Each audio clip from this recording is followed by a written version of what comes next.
Alors le Donbass, déjà pour aller dans le Donbass, il faut déjà passer par Moscou et la Russie est un grand pays.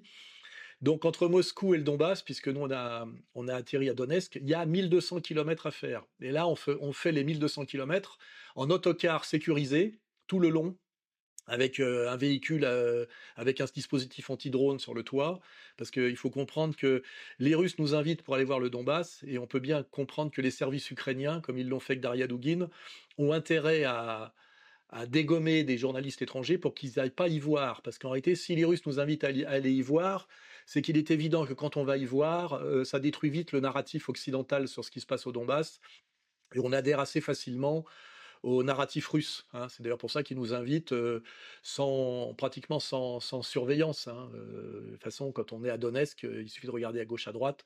On voit pas une ville occupée par des méchants Russes et des gens qui rasent les murs et qui essayent de vous glisser des petits papiers en douce, tu sais, comme dans les films de Hitchcock sur la guerre froide. On voit des Russes qui ont été libérés de plusieurs années, voire de décennies de persécution par les Ukrainiens du Nord et de l'Ouest, qui les ont pris progressivement pour des sous-hommes, les ont humiliés, persécutés et après même martyrisés, hein. C'est ce qu'on voit immédiatement quand on arrive dans le Donbass. Et là, c'est pareil, on voit beaucoup sur le plan physique, on voit beaucoup de types costauds parce que c'était une région minière qui était réputée pour son sous-sol, pour du charbon de très bonne qualité et je crois du fer de très bonne qualité. Donc on avait ce qu'il faut comprendre pourquoi ces Ukrainiens russes sont très attachés à la Russie, parce qu'en réalité, ils sont même encore attachés à l'URSS. On voit beaucoup de drapeaux rouges là-bas, parce que c'était dans le pays des prolétaires, étant donné que c'était des productifs directs. J'en ai parlé récemment sur le problème du tertiaire. C'était des gens qui étaient relativement bien traités par le régime, parce que je rappelle, c'était un régime prolétarien. Et je l'ai appris par mon interprète à un moment donné qui me dit qu'un mineur était payé 3 fois mieux qu'un médecin, parce qu'effectivement, on avait plus besoin peut-être de sortir du charbon, d'extraire du charbon d'avoir des pédopsychiatres, par exemple. Je vois qu'il y en a un par immeuble, par exemple, à Lausanne. Et surtout que c'est un boulot beaucoup plus dur, hein, c'est un métier beaucoup plus dur, hein. Voilà, donc ça c'est intéressant de voir qu'il y a un grand prestige encore soviétique dans le Donbass, et que c'est pour ça que ces gens ont vu l'arrivée de l'armée russe avec satisfaction.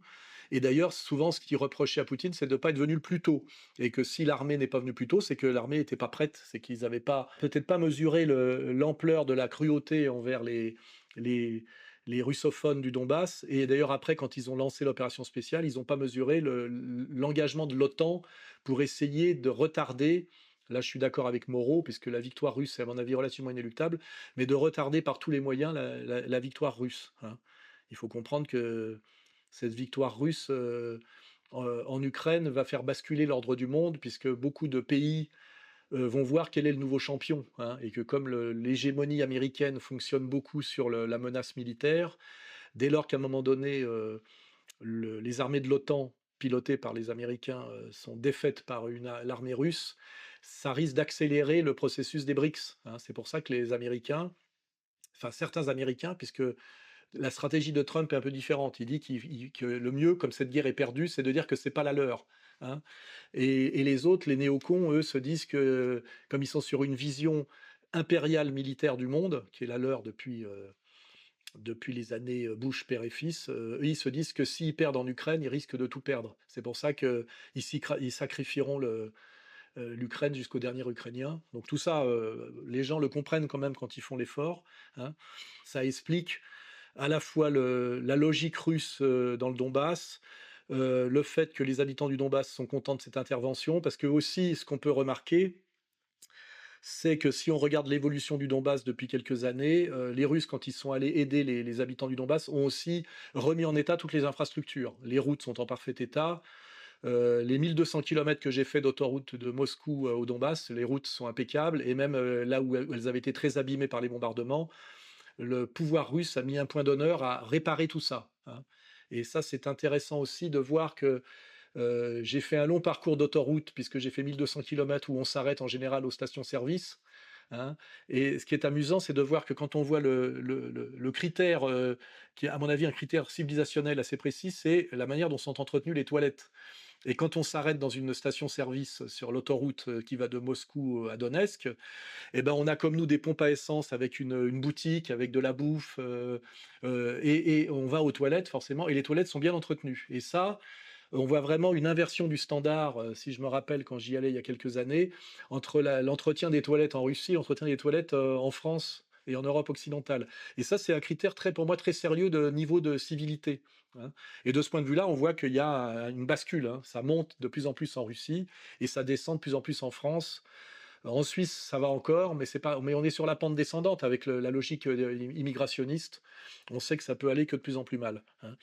Voilà, donc autre petite remarque, j'étais parti en Russie avec, des moufles, hein, parce que je me suis dit: en Russie, il fait froid», parce qu'on pense toujours, Moscou et Saint-Pétersbourg et là, je me suis rendu compte qu'il faisait pas toujours, froid. Alors, déjà, dans le Donbass, on est au sud, hein, il faisait 28 degrés et il peut faire donc très beau et très chaud autour de la mer Noire. Je suis même passé par la plage, quand je suis allé à Marioupol. À Marioupol, il y a la mer d'Azov, hein, et il y a la plage. Et les gens se baignaient à la plage. Donc c'est assez contre-intuitif par rapport au baratin des médias occidentaux. On se dit Marioupol, le chaos de la guerre, et puis on voit qu'il y a la plage, il fait chaud, des gens qui se baignent en maillot de bain avec les petites infrastructures de plage typiques. Autre remarque pratique, puisqu'en fait l'intérêt d'aller sur le terrain, c'est de découvrir des choses pratiques. Alors ça, c'est un énorme contraste par rapport à la Suisse, par exemple, c'est la manière dont les Russes conduisent leurs automobiles et les motos encore plus. Et là, on voit qu'il y a quand même une certaine virilité qui s'est maintenue et les gens conduisent vite, vite et bien d'ailleurs, parce qu'en général, quand on conduit lentement, on finit par conduire mal, hein, parce que je crois, j'ai jamais vu des gens conduire aussi mal qu'en Suisse, hein. C'est lent et mal, parce que c'est pareil, c'est contraire à la nature, quoi. Je veux dire, on conduit dans la trouille de la punition, le réflexe qui est bloqué par les interdits. J'ai regardé comment s'était présenté le permis de conduire en Suisse. Je comprends qu'ils conduisent tous comme des patates, hein, c'est n'importe quoi. On demande de compter jusqu'à 20. Il faut tout le temps ralentir, alors que souvent le salut, c'est accélérer vite fait. Donc, il y a un vrai plaisir quand on est en Russie, c'est qu'on peut conduire. Et alors, les gens conduisent pas nécessairement comme des fous, mais par exemple, de Moscou à Donetsk, je n'ai pas vu un panneau de limitation de vitesse. J'en ai pas vu un seul, hein. Et ça, c'est très agréable. On vit pas dans la terreur du, du radar, hein, qui est aussi un racket, hein, comme chacun sait, hein.